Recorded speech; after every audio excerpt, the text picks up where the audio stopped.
Oi, oi, oi, boa noite, boa noite.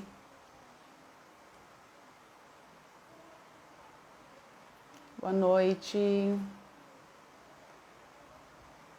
Boa noite, meninas. Bem, começando mais uma live aqui no Unidos pela Educação MGA, terceira live nossa. E essa live bem bacana. Daqui a pouco a Clarissa, a doutora Clarissa Botura Amado vai estar com a gente para tirar todas as nossas dúvidas. E o tema é esse aí de cima: como garantir a proteção das crianças em meio à pandemia. Meu nome é Vanessa Belei, eu sou jornalista e estou no movimento aí da União pela Educação aqui em Maringá desde outubro. Começamos com um grupo de mães e pais que começou a questionar e quis começar essa conversa aí sobre volta às aulas, retorno seguro para as aulas presenciais. Estamos aí na nossa terceira live, esperando a doutora Clarissa chegar. Vamos ver se ela já está aqui. Não. Então, hoje a gente convidou a doutora Clarissa, que é pediatra e especialista em UTI pediátrica e neonatal. Então, ela vem tirar as dúvidas, muitas dúvidas, principalmente essa semana, né? Sobre internamento de crianças, como mantê-las seguras. Então, vai ter bastante coisa para a gente conversar. Já recebi várias perguntas pelo Instagram e quem quiser já colocar sua pergunta aqui, pode deixar, a doutora Clarissa está entrando.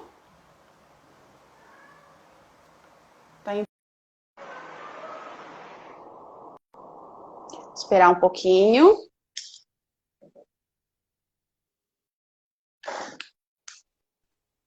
Olá, doutora Olá, Clarissa, boa noite. tudo bem? Tá me ouvindo bem? Eu tô. E você, tá me ouvindo? Tô. Aham. Então vamos lá. Obrigada primeiro, agradecer em nome de todas as mães e pais aqui do grupo pela participação. Eu tenho certeza que vai ser uma live bem instrutiva, como vem sendo todas as lives que a gente vem realizando. Eu não botei filtro, você tá tão bonita.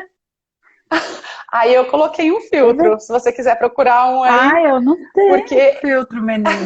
Olha que bonito.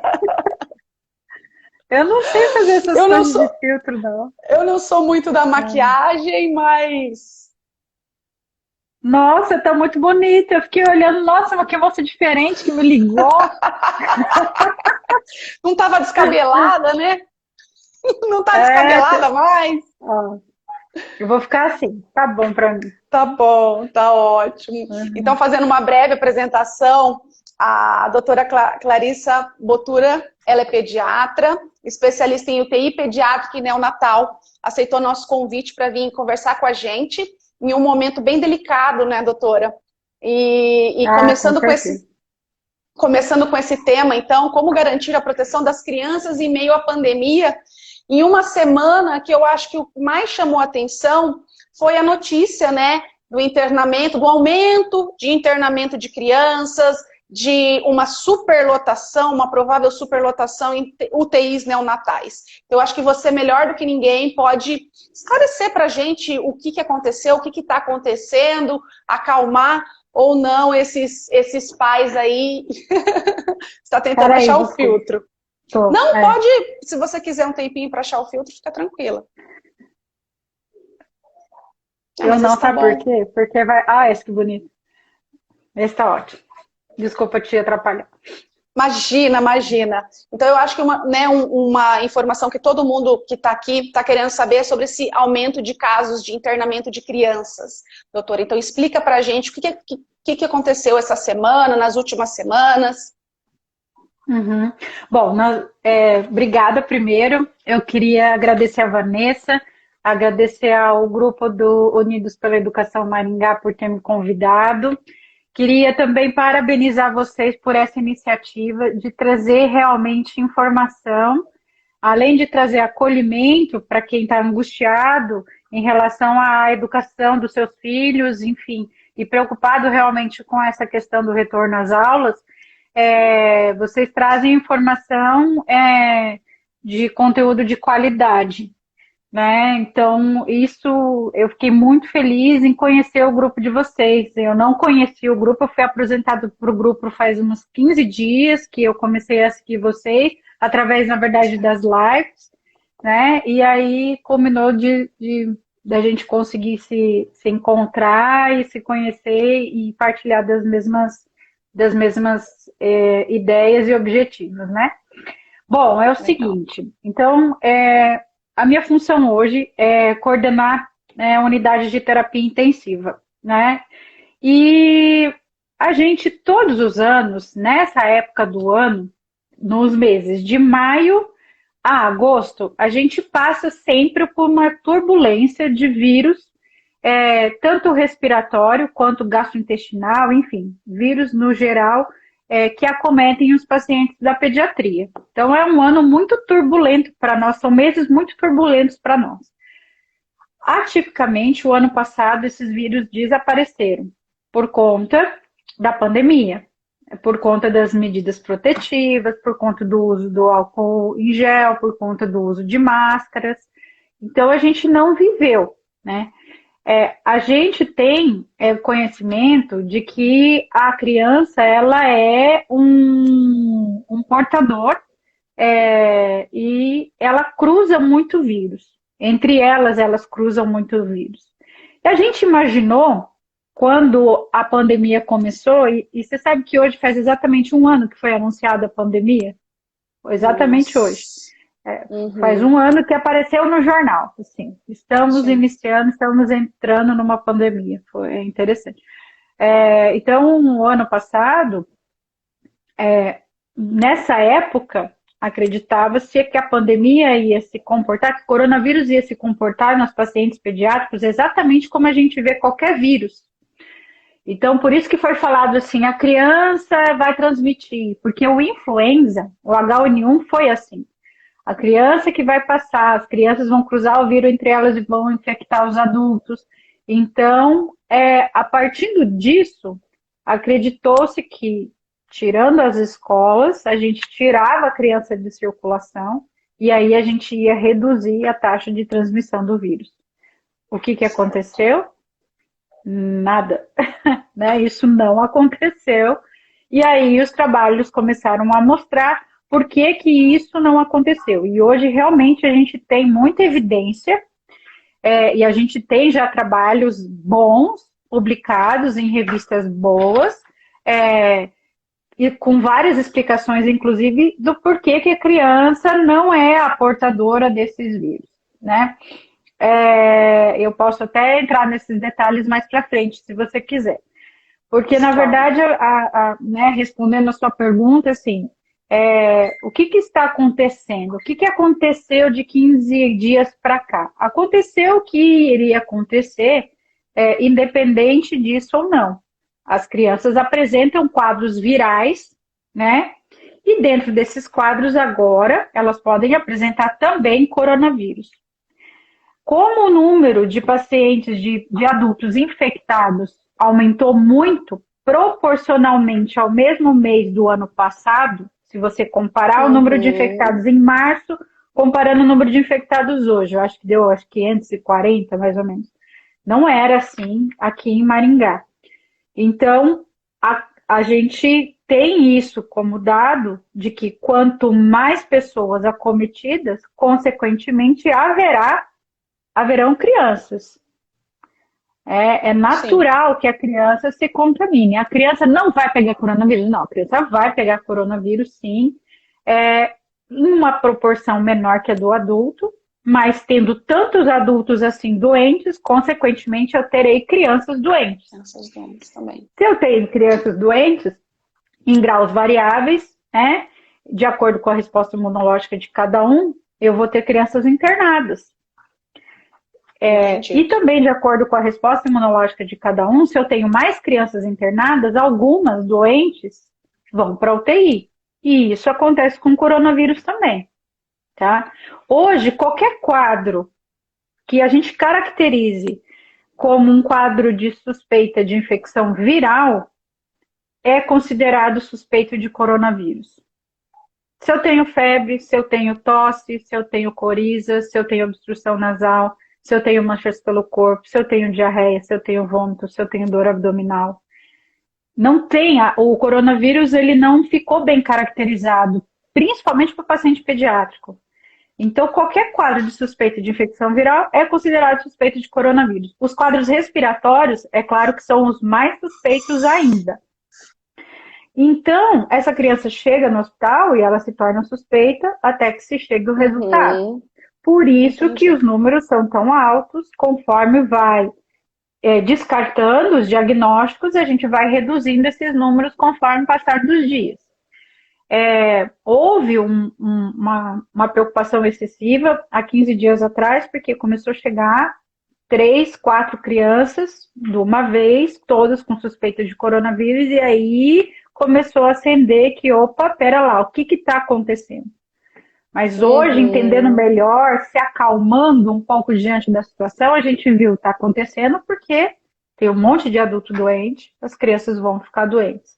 Também. Existe uma teoria, tá, Vanessa? Existe uma teoria e ela não pode ser descartada, ela está sendo investigada, ainda é muito cedo para eu te dizer se realmente é ou não é, de que pode ser decorrente dessa nova variante, que está circulando no Brasil, começou no Amazonas, mas está circulando no Brasil e tem uma circulação em Maringá que a gente não tem nenhuma informação ainda de quanto é que se circula. Ok? Entendi. Essa minha segunda pergunta, né, é a preocupação, essa nova variante, mas fala um pouquinho dessa nova variante, você tem algumas informações interessantes sobre como a senhora vê que ela vem se desenvolvendo, né? Então, assim, só para resumir um pouco o que é uma variante, né? Vamos, assim, eu não sou infectologista, se eu falar alguma bobagem, meus amigos infectos me perdoem, mas o que é uma variante? Na verdade, assim, ó, o coronavírus, ele é um vírus que a gente chama de RNA vírus. Sendo o RNA vírus, ele tem uma capacidade de mutação genética altíssima. Então, ele tem essa capacidade de driblar, principalmente com essas mutações, todos os mecanismos que nós temos no nosso sistema imune. E ele consegue se desenvolver e driblar esses nossos mecanismos de defesa. Tá? Hoje se conhecem 5 variantes, a princípio. Aquela que foi na Inglaterra, a da África do Sul, a do Amazonas, e agora, recentemente, apareceu uma no Reino Unido e uma em mais algum lugar que eu não vou me lembrar. Mas teve mais um lugar. E aí, foi visto que essas variantes, tendo essa capacidade de mutação muito alta, ela também tinha uma capacidade de transmissão elevada. Não se sabe ainda o quanto. Uma coisa é você ter uma capacidade de transmissão elevada, outra coisa é você ter uma capacidade de ser agressivo. Vou explicar assim para você entender. Uma coisa é a capacidade de transmissão, outra coisa é o que a medicina chama de virulência. Tá? Então, de ser agressivo é o virulento, né? É a virulência. O que se sabe até agora é que ele tem uma capacidade de transmissão altíssima, sem ser tão virulento, ser tão grave. Ah, mas por que nós estamos com as UTIs todas lotadas, então? Cheia de gente, fila de gente para entrar e hospital fechado. Justamente porque se você aumenta a proporção de pessoas doentes, consequentemente, numa proporção menor, você tem doentes graves, gravíssimos, e você tem pessoas com sintomas leves. Então, é essa capacidade de transmitir que faz o aumento do número de casos. Não significa que todos que vão pegar vão ficar iguais os que estão no hospital. Entende? Bom, e o que isso tem a ver com a criança? Olha, eu procurei várias publicações.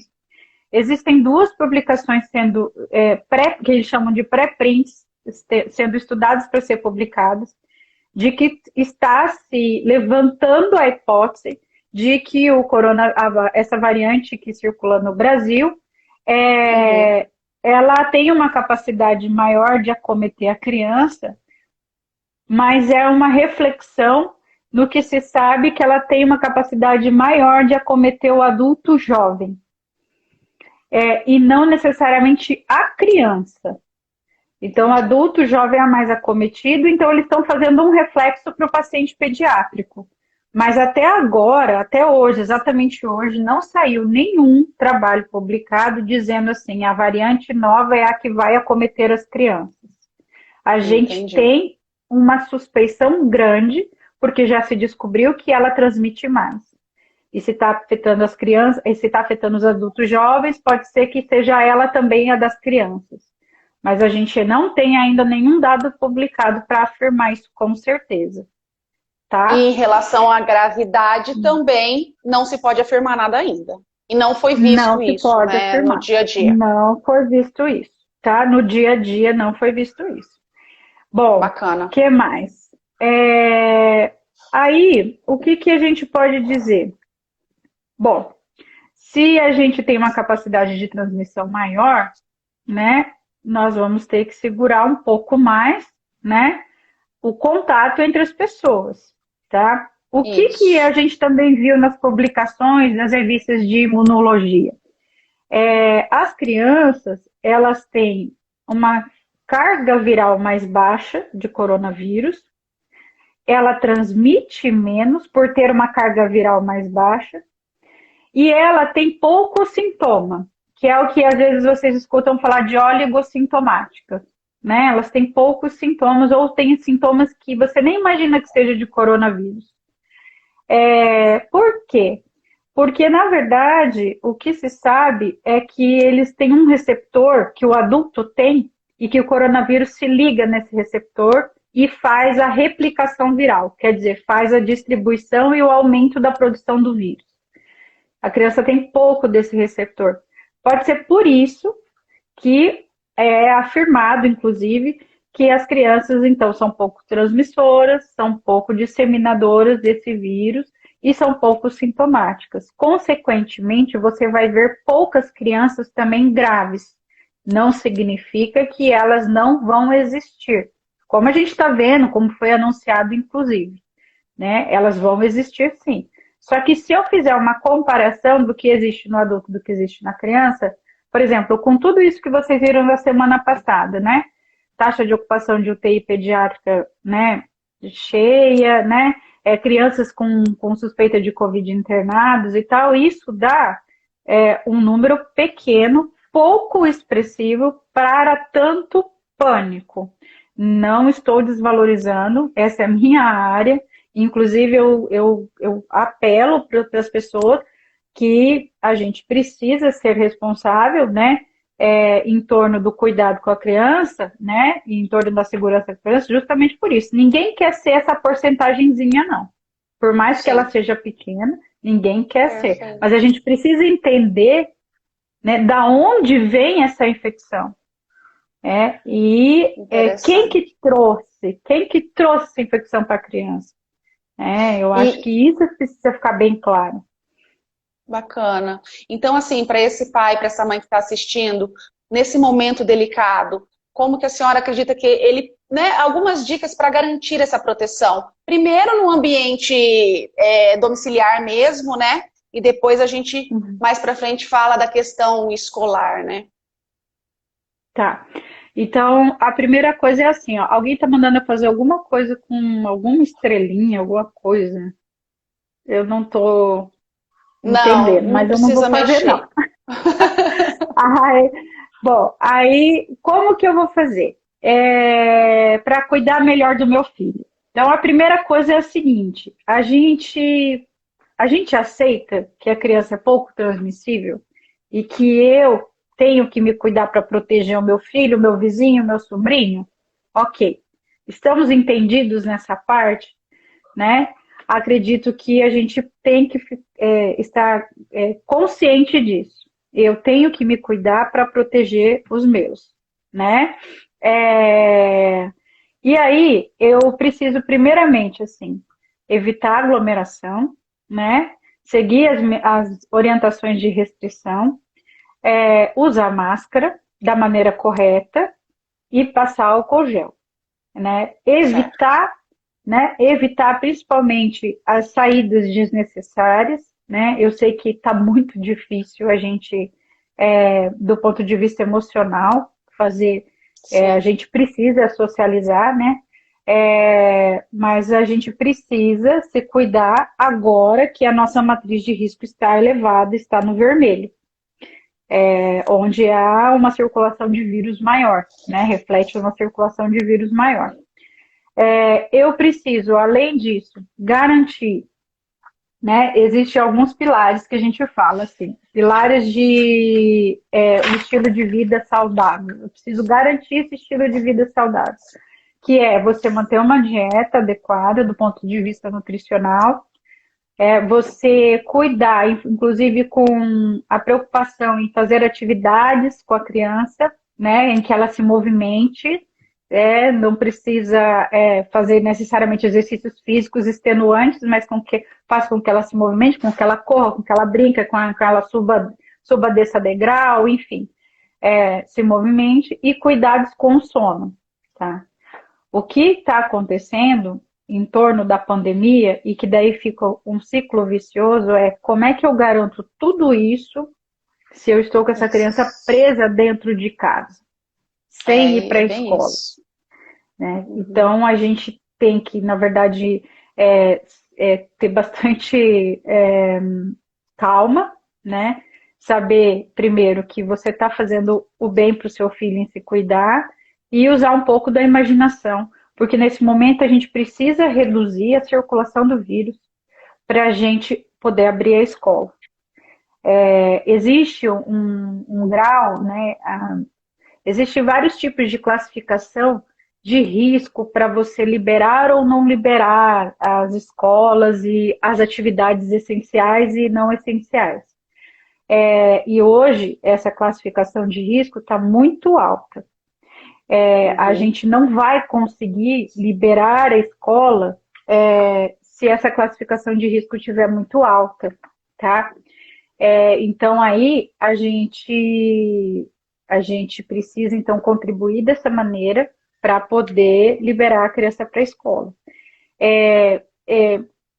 Quando a gente fala, na verdade, da pandemia, desse ciclo vicioso que a gente entra, a questão alimentar é onde é mais pega, né? A gente está tendo aí um aumento de obesidade, de transtornos Sim. alimentares, né?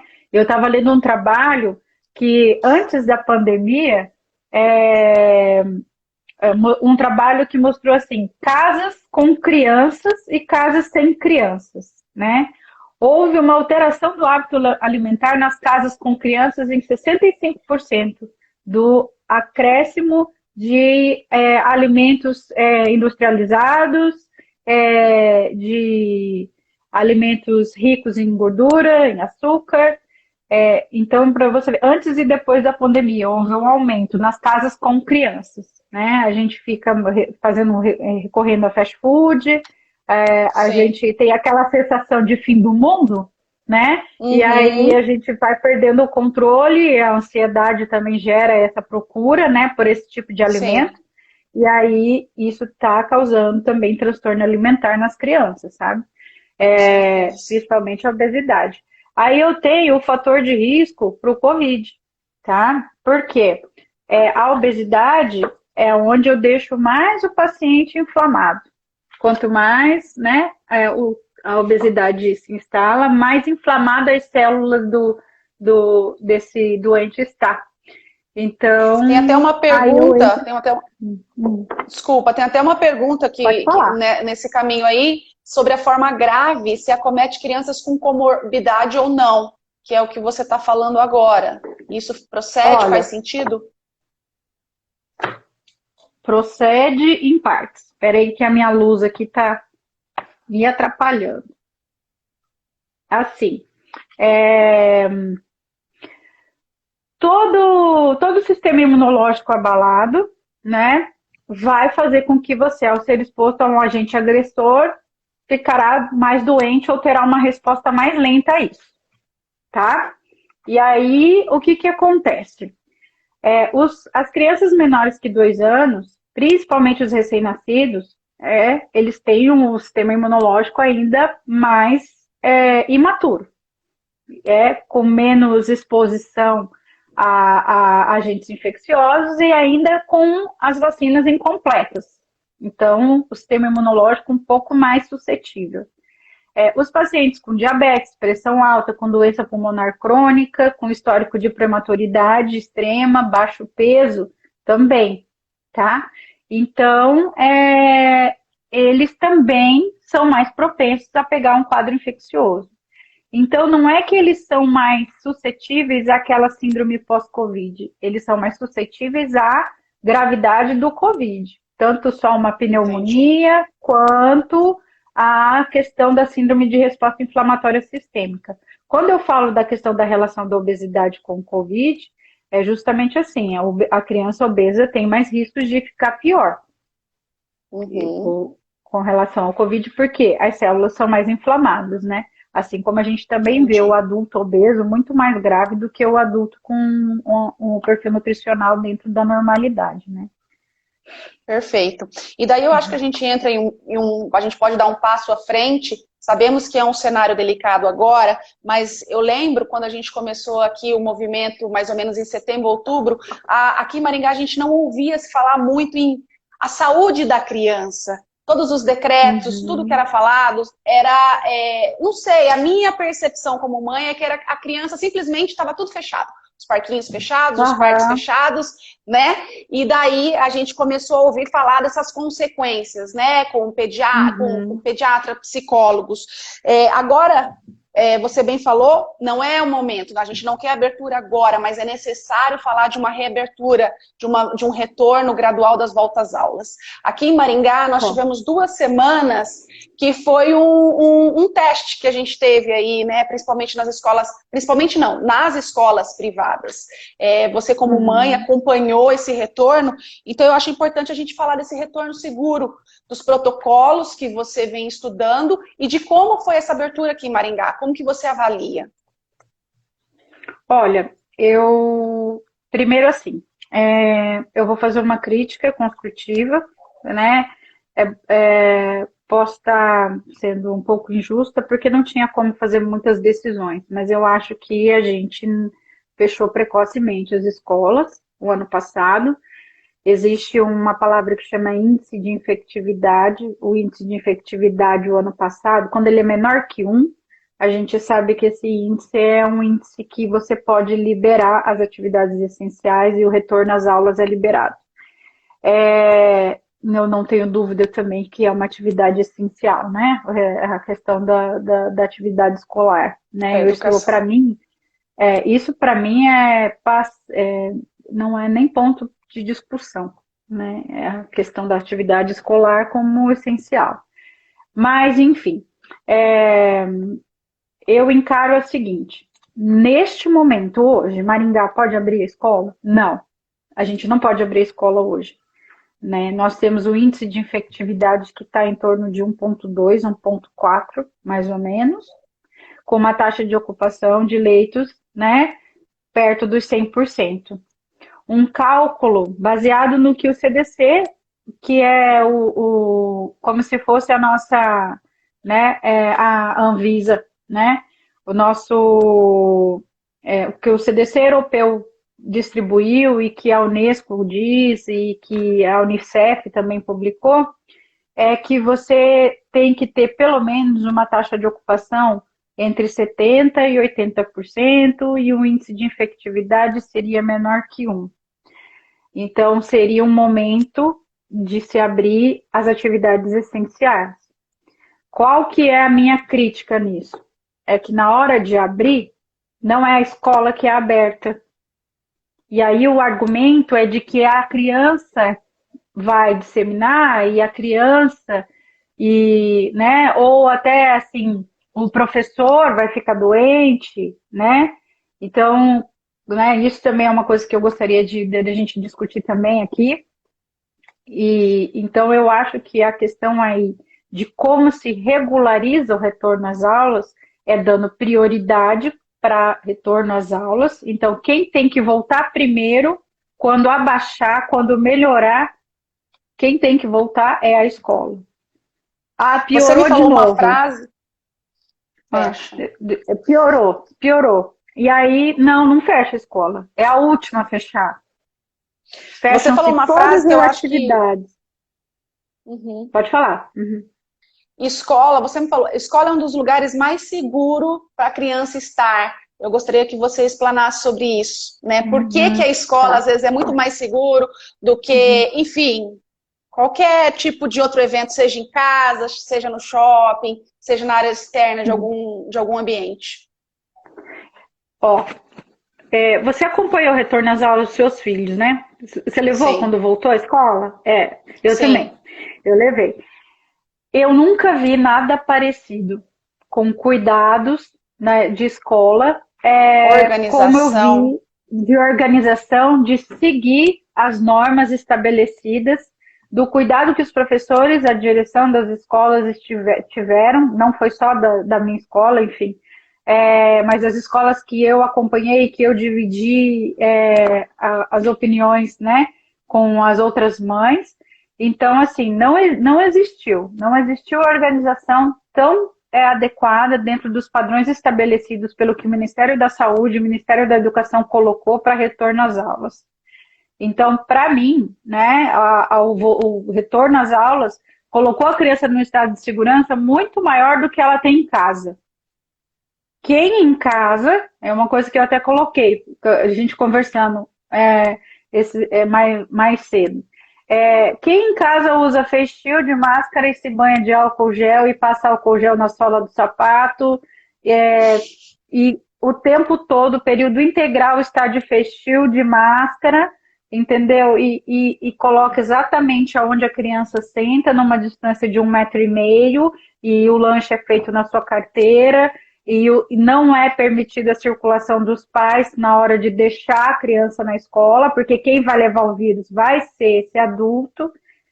Então, é isso que eu queria que ficasse. A criança está mais protegida na escola. Quando você tira ela da escola, você traz ela para casa, ninguém em casa usa máscara, né? Passa-se álcool gel, né? Mais ou menos. Malemar. Usa aquela A máscara durante o criança dia inteiro, né? A usa aquela criança. máscara, chega, arranca a máscara, bota em cima do balcão, vai sair, bota a mesma máscara, volta e bota lá em cima do balcão de novo, fica lá no bolso da calça. E quando ela vai sair para descontrair, onde os pais levam? No parquinho, que no máximo o pai que está levando está de máscara, dificilmente uma criança brincando ali, confraternizando, ela vai estar de máscara. Se leva no clube usa máscara? Não usa máscara para brincar na piscina, né? Enfim. Então, ou vai brincar na casa do amiguinho, né? E também ela não tá lá de máscara. Então não é dali, ela tá na casa do amiguinho, mas o problema não é o amiguinho, é o pai do amiguinho, a mãe do amiguinho, né? Então eu digo isso sim, para mim o local mais seguro da criança hoje para contaminação é a escola, né? Ou Inclusive seja, para outros fatores. o Bom, pode ambiente, falar. né, o local, não só para resumir mesmo, que eu acho que é interessante enfatizar, Uhum. porque eu vi o trabalho dessas escolas, né, de perto, em algumas também. O local que mais está cumprindo esse protocolo, à risca, são as escolas. Exatamente. E, inclusive, assim, há uma preocupação muito grande do que vai ser do professor, porque o professor ainda não foi vacinado, né? Isso, é uma discussão Então, grande sobre há uma isso. discussão muito grande disso. Assim, Vanessa, eu sou médica, eu trabalho com médico, eu tenho vários colegas médicos, né? A maioria dos meus colegas são pessoas que atendem Covid, porque é a minha especialidade. E o que eu vi muito, Vanessa, é o seguinte: é, a gente. Me perdi na fala agora. Me perdi agora na fala. Você acha que Ah, você ia falar sobre os professores, né? ah, Sobre a a segurança dos gente não, professores. a gente não tinha vacina.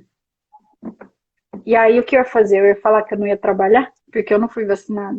Eu não tinha sequer a existência da vacina há um ano atrás. Entende? Ah, mas isso não justifica você expor ao risco. Tá. Mas eu sou solidária. Eu acho que a gente, assim, já que a gente tem a vacina, não é porque eu não tomei na época que eu não quero que o outro tome. Eu quero sim. Eu quero que cada vez menos pessoas fiquem doentes e eu acho e eu acredito que com a vacinação a gente vai conseguir controlar principalmente os casos graves, então a gente reduz aquela taxa de ocupação hospitalar e UTI, entendeu? E aí a gente começa a ter uma vida um pouco mais dentro do que a gente considera normal nessa época, né? Então eu sou solidária, eu espero mesmo que os professores alcancem a vacinação, mas eu não acho que a gente deva contar com a vacinação para retorno às aulas, porque os professores na escola, quem retornou às aulas de professor viu como o professor se protegeu, né? E o que a gente teve, inclusive, agora eu achei dois trabalhos que a Inglaterra e a França apresentaram, que, claro, são realidades totalmente diferentes da nossa em relação à testagem, né, da população, acesso a testes muito rápidos, né? Mas eles colocaram assim, ó, todo o rastreio que foi feito, o que eles faziam? Eles rastreavam da onde vinha aquela infecção, daquela criança, tá? Da onde veio. E eles conseguiam fazer isso, e eles conseguem fazer isso muito bem, muito rápido, né? São os países que mais fazem isso rapidamente. E eles viram que todos os colégios onde teve casos de Covid na criança, não foi dentro da escola. Foi fora da escola a contaminação. E foi de adulto. Então, eu posso disponibilizar esses dois trabalhos, inclusive, se vocês quiserem. Bacana. E é super interessante isso. E eu acho assim, ó, tudo que a gente tem, falando desse negócio de transmissão, criança pouco transmissora, criança, né, enfim, da onde que veio? Veio de países que fecharam e veio de países que não fecharam escolas. E os Sim. resultados são os mesmos, entende? Então é isso que nos dá segurança e é isso que eu quero transmitir de segurança até para aquele professor que está com dúvida, que está com medo e que se ele tem comorbidade, ele tem mesmo que se proteger e aí eu acho que tem Sim. que se poupar essas pessoas, né, até que a vacina chegue até elas e que tem que se incentivar sim a vacinação dos professores, assim como foi incentivada a nossa vacinação dos profissionais de Os saúde, profissionais de né, saúde. como atividade essencial, tem que incentivar a Uhum. vacinação dos professores também. Mas não dá para Perfeito. contar com isso para voltar, porque a gente não contou e porque a vida dessas crianças dependem desses professores. Ontem eu ouvi uma coisa que eu fiquei abalada emocionalmente, assim. Eu vi um colega, o Dr. Felipe, que é, né, que já Que esteve aqui participou da com live com a vocês nas gente. lives. O Dr. Felipe falou assim, Clarice, você fala tanto né, você fala na morte, né, na morte da vida, né, de uma criança, né, morreu uma criança com Covid, né, a gente tem uma criança que morreu com Covid, né, e isso foi muito difícil para a gente lidar, né, porque vem aquele peso, né, da sombra, né, e a gente reflete diretamente nos nossos filhos, né, nos nossos sobrinhos, né, não tem como a gente se livrar disso quando a gente trabalha com Sim. UTI pediátrica. E aí o Felipe falou assim, eu estou vivendo a morte da vida da criança, Ai, que entende? triste. Que E triste. aquilo para mim me deixou assim, nossa, eu nem sei, eu até me emociono para falar, porque a gente está perdendo muito com isso, sabe? E assim, vendo a alegria e até a alegria dos professores voltando na escola, das tias das escolas que voltaram, né? Eu fiquei Sim, vendo elas lá. sim. Eu não via uma angústia, eu não via uma revolta, sabe? Com estar voltando, sabe? Eu via É, vida, sabe? eu Então, também. eu acho que é assim, acho que a gente tem que respeitar os professores no sentido de dar força para eles conquistarem, enfim, a questão do direito à vacina, Terem a mas prioridade, né? dele terem essa prioridade, mas que eles se sintam seguros em saber que aquele ambiente controlado onde eles estão é o lugar mais seguro para eles, É o melhor, né? sabe? É o melhor. Muitas vezes, e todas as vezes, Campinas soltou assim, teve um surto numa escola, 12 pessoas foram positivas. Aí o que se descobriu rastreando, porque da Unicamp foi em cima. eles fizeram uma confraternização antes do início das aulas, os professores. E aí desencadeou na semana do início, positivou na semana do início, não tem como. E não é assim que acontece a evolução da não é doença. assim. Mas o que se solta? Se solta que houve um surto da escola, né? E na verdade não foi. Não Então, foi. Vanessa, eu acho que assim, a gente tem que compreender, né, a vacinação como algo necessário, elas são importantes, né? Estão sim envolvidas na diminuição de mortes e de hospitalização, né? É importante que a gente crie mecanismo para a gente vacinar, né, os professores o quanto antes, né? Sim. As crianças, infelizmente, ainda não farão parte das vacinas no momento, porque elas não são consideradas as mais acometidas pela doença e também não são as maiores transmissoras da doença, né? Mas os testes estão acelerados, né? Até semana passada, só a Pfizer estava testando crianças menores que 12 anos. Agora já tem uma outra vacina testando menores que 8 anos. Então, assim, daqui a pouco a gente também já vai estar vacinando as nossas crianças, né? Doutora Clarissa, a gente já está com 40 minutos de live, vamos aí para o final. Tem uma pergunta que duas pessoas já fizeram ali, eu não sei se você tem a resposta, mas com tudo isso que a gente conversou, quando voltar às aulas? Em que momento, talvez? Você falou alguns dados, alguns números, talvez que sejam, talvez o índice interessante para o poder público acompanhar. O índice, desculpa, que você falou de um ponto, eu não lembro. Você falou algum índice interessante. Índice de infectividade, né? Que um índice bom, de baixo risco, é um índice menor que 1, que a gente chama, né? Até onde eu sei, a gente está entre 1,2 e já esteve 1,4 aí, então, mas eles trabalham com aquelas matrizes de risco vermelho, laranja, né? Verde e amarela, né? Que quer dizer, na verdade, a taxa de circulação de vírus. Eu acho assim, a gente precisa esperar ao que tudo indica, entre 2 a 4 semanas. A gente vai ter que aguardar até esses números reduzirem, e aí o que acontece? E eu vou pegar no pé disso. A escola tem que voltar. Vamos abrir. A escola tem que abrir. Por que a escola está ficando fechada?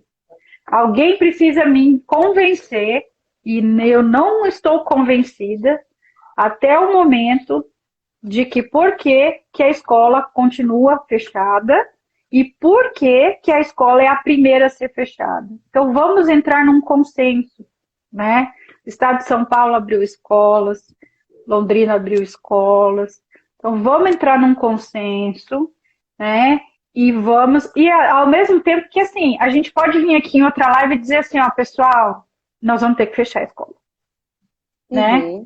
Então, só que daí a gente vai ser assim, ó, já fechou isso, já controlamos aqui, não deu certo. Neste momento, teremos que fechar a escola. E a gente vai aceitar. O que eu não consigo aceitar, porque não me dão dados, porque a opção primeiro em fechar e a última abrir. Isso. Eu não consigo teria que ser entender. O contrário. Pela conversa aqui, né? É o contrário, né? A última fechar e a primeira abrir, né? Isso, exatamente. Então, assim, eu até entendo que deve ser difícil essas decisões, né? Existem questões aí que a gente não consegue entender por não ser da área, mas do que eu sei de conhecimento da parte epidemiológica e de dados em relação à pediatria, eu não consigo entender, né? Entendi. Tem até um comentário bacana aqui, ó, sobre o posicionamento do governo do estado, que permitiu esse retorno em 30%, se isso não seria viável para a nossa cidade, a pergunta. Que a gente estava em 50% quando voltou, né? Então ia se reduzir mais ainda, 30%. Ou seja, menos criança ainda dentro da sala de aula, né? Sim. Olha, isso daí eu não vou saber te responder, porque daí isso é um Uhum. cálculo que eu não sei como é que eles trabalham com isso. Mas é isso, a gente precisa seguir uma linha, né? Então vamos voltar com menor, né?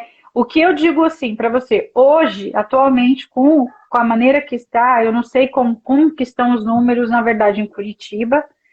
Eu sei que eles não estão bons, né? E Sim. mesmo assim o governo manteve as salas de aula abertas, né? E aberta no Uhum. sistema híbrido, né?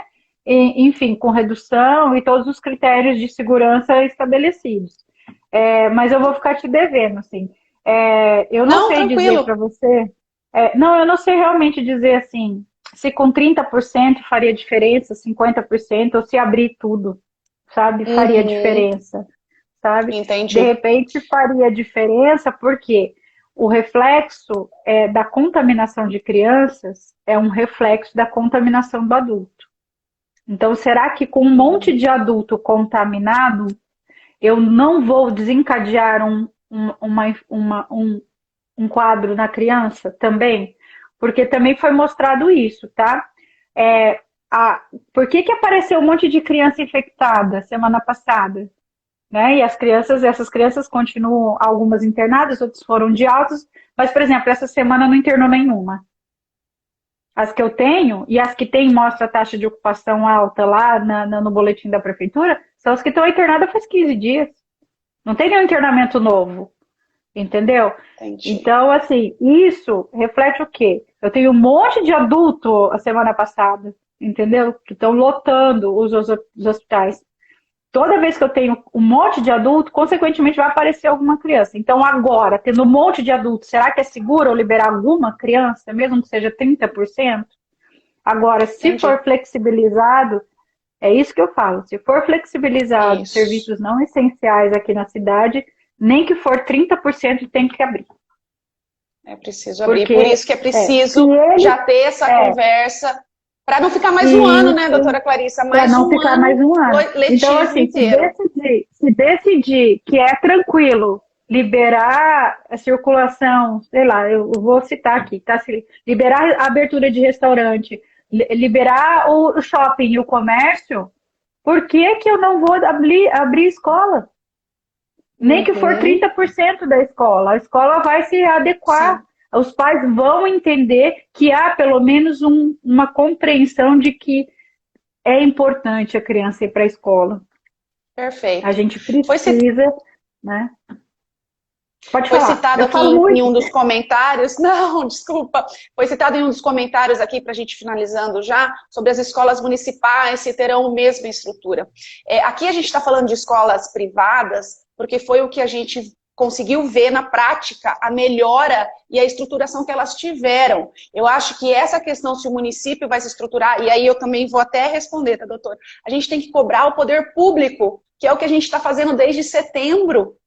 Um ano, Uhum, semana que vem, né, sim. um ano de escolas fechadas. Faz um ano que o governo do estado está aí com escolas fechadas, faz um ano que o Uhum, município está com escolas fechadas. Então, daí é uma cobrança que a gente tem que fazer para eles, né? Aqui o você movimento é um sabe? movimento de todos os pais, privados e Uhum, públicos também. e Só que o público. privado a gente está Você conseguindo sabe? ter um acesso mais fácil, né, nas escolas privadas. Exatamente, a gente tem um bloqueio aí até com as informações de como é que está o andamento do sistema público em relação à preparação das voltas às aulas, né? Sim. Porque eu não sei se vai dar para ver, mas saiu uma nota complementar da Sociedade Brasileira de Pediatria, falando sobre o retorno seguro nas aulas, né? E essa nota complementar, ela foi muito crítica, tá? Num trecho que ela fala assim, ó, que eles devem exigir, inclusive, em todos esses meses de fechamento das escolas, as escolas, isso ele fala das escolas públicas, tá? Não parecem ter determinado atitudes propositivas de investimentos e revisão de condições físicas, materiais e funcionamento delas, né? Então, é a nossa função também, é cobrar da autoridade esse movimento de partir de planos locais ou regionais de investimento, ações voltadas para retorno seguro às escolas, com a análise concomitante do quadro epidemiológico que a gente se encontra.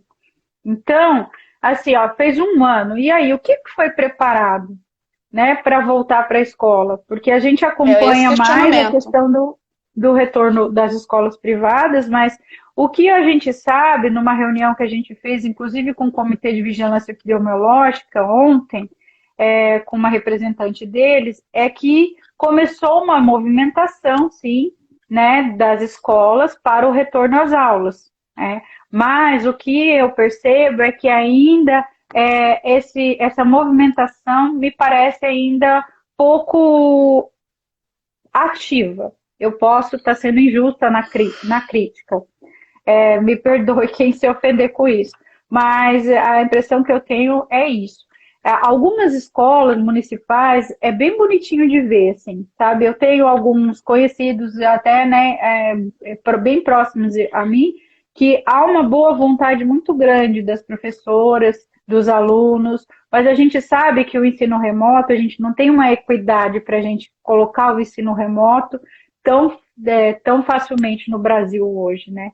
A gente Com tem ainda certeza. muita desigualdade social, então a gente não consegue colocar ensino remoto em todos os locais, em todas as regiões. E não é muito diferente aqui em Maringá, apesar de Maringá ainda ser uma cidade com, com um, com um perfil um pouco melhor do que as cidades de interior, né? Uhum. Mas eu ainda acho assim que tinha que ter havido desde o ano passado, sabe? Sim, Uma aceleração, uma organização melhor para retornar. perfeito. Com certeza, com certeza. Doutora Clarissa, nosso tempo está finalizando. Primeiro, queria Hum, agradecer, tá hum. bom? Agradecer mesmo a disponibilidade. Sei que seu dia a dia aí é corrido. Obrigada mesmo pelas informações, eu acho que foram valiosas para todos que participaram. Olha, eu agradeço vocês pelo convite, tá? Eu queria dizer assim, que só para a gente finalizar, a gente tem aí, na verdade, é, a seguinte situação. A gente não tem nenhum caminho que é isento de risco, tá? O que a gente está tentando aqui é buscar medidas de proteção das escolas, tá? E que deve haver uma conscientização das pessoas diante disso.